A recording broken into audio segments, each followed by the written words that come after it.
Sebelumnya, honorer di lingkungan pemerintah Provinsi Sumatera Selatan tidak diperbolehkan menggunakan seragam kuning kaki oleh gubernur.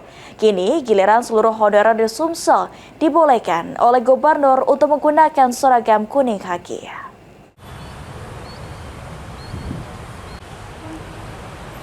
Meski sebelumnya Gubernur Sumatera Selatan Herman Deru telah mengeluarkan surat edaran terkait memperbolehkan penggunaan pakaian kuning kaki bagi honorer di lingkungan pemerintah Provinsi Sumatera Selatan.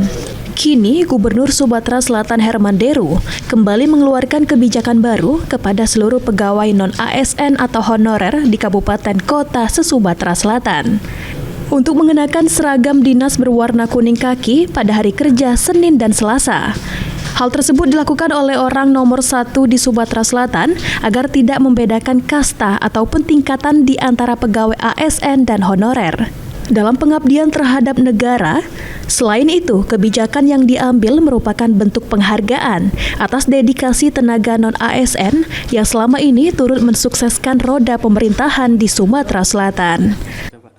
Oh iya, nah sudah. Nah itu gimana sudah. Pak? Jadi kemarin seneng mereka kan, honorer itu seneng galau yang non ASN pada seneng karena diperbolehkan memakai baju kuning kaki, coklat istilah aku itu. Seragam. Nah sekarang edarannya sudah ke kabupaten kota, jadi berlaku di seluruh provinsi Sumatera Selatan.